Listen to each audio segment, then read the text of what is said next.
All right, let's do this. We're not even going to break down the game because there wasn't much to break down because the Celtics just decided to soil themselves from the get go. And by soil themselves, I mean like full on poop, pee, vomit, bloody nose, anything that you could think of, any bodily fluid that you could think of that you don't want to have on yourself. That's what the Celtics decided to do. I'll give you the final score just because that's what I usually do. So we'll meet with tradition. 104-91 Wizards. That was as close as it got. That makes it look like a serviceable game. The Celtics were down by in the 20s to 30 range most of this thing. Just absolutely pathetic. No one is going to be spared in this organization right now. It's pathetic from the top, Danny Ainge, ownership, down to the bottom. I guess Taco Fall would be at the bottom. The trainers, the people who sweep the court. Everybody.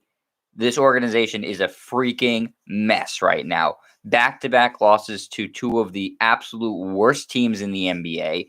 Two teams that not only should the Celtics beat, but should beat handily. One of them was at home to the Pistons. Pathetic. And then you go today, Sunday afternoon game. Oh, they have Celtics have to play on Sunday afternoon. Oh, it's a 1 o'clock game. It's such a weird time.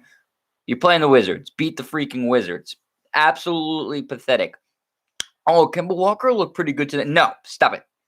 I don't care if Kemba Walker looked pretty good tonight. The Celtics are an absolute disaster right now. You're getting limited effort to no effort by some players. You have guys who are playing big minutes in the rotation who stink. Grant Williams, I'm sorry. Very smart guy. Seems a nice guy. He sucks. Semi Ojeleye, when he can't hit that corner three, he sucks. Carson Edwards sucks. There's so many guys on this team that have no business playing right now, and you're not getting great leadership from the top. From Jason Tatum, who's supposed to be your all-world best player, what was this tonight? Or not tonight, this afternoon. He didn't even seem like he cared or wanted to be there. Doesn't show like he's putting any real intensity or effort or leadership into this season. He has been scoring sometimes, but taking no leadership responsibility. Kemba Walker, who's supposed to be, this great veteran that everybody likes, he hasn't been able to turn it around for the team to start, getting a kick in the ass and playing good basketball. Tristan Thompson. Oh, we brought in Tristan Thompson. He has championship pedigree. He's a tough veteran. This is exactly what the team's missing. This is the worst the team's played in years. Tristan Thompson hasn't helped one flying fuck. He hasn't helped a teeny tiny bit to this team. In fact, he's made the team worse. The team is playing like absolute crap. Nobody cares. Brad Stevens, at best, seems apathetic. At worst, seems like he's downright sabotaging the team.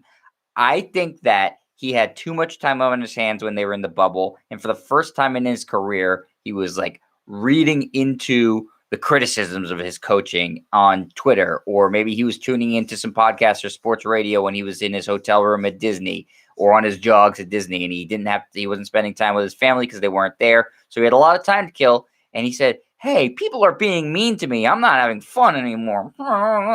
And that's what we have right now with Brad Stevens, is a coach who looks miserable, who says makes the same tired excuses over and over again. We weren't very good tonight. I'm accountable. They're all accountable. Well, I haven't seen any accountability from this team. This team has shown that they have no guts, no testicular fortitude, no willingness to try to kick themselves in the ass and say, what the fuck? We are playing teams that are far, far inferior to us. Why are we losing to them? We need to have some actual self-accountability. And if the coach isn't going to give it to you and the players aren't going to give it to you, where are you expecting to get it from? And then that goes to Danny Ainge. Hey, Danny, you've built a team that makes no sense. This roster sucks. It's not a competitive, cohesive team. You have a bunch of these different puzzle pieces you've grabbed from different puzzles. You have a piece from a Mona Lisa puzzle over here, and you have a piece from a Lion King puzzle here, and then you have one from like the Rock and Roll Hall of Fame that you got here, and you're trying to stick them all together like a toddler who doesn't know what they're doing. This isn't a team. This is a jumble of dudes, some of who shouldn't even be in the NBA, and guys who don't seem like they give two shits about whether the team is good or not. You have two young star players on your team. You should be one of the best teams in your conference. Instead, you're losing to the Wizards and the Pistons. That makes no sense based off of having elite talent like you do.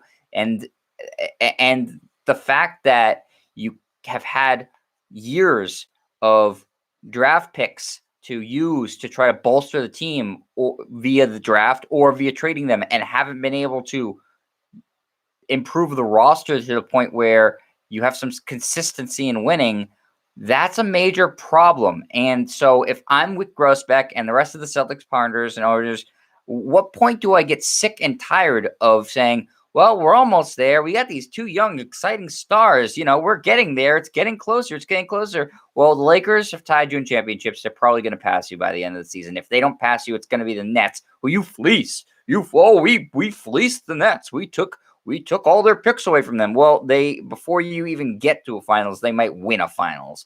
They're going to have passed you. They passed you this season.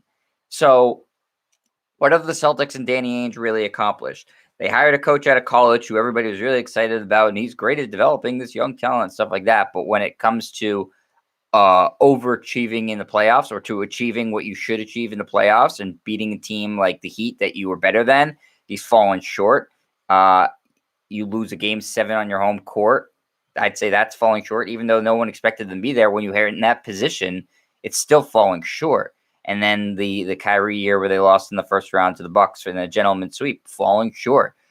This is a team that has constantly been disappointing its fans since they became a team that was considered a playoff contender.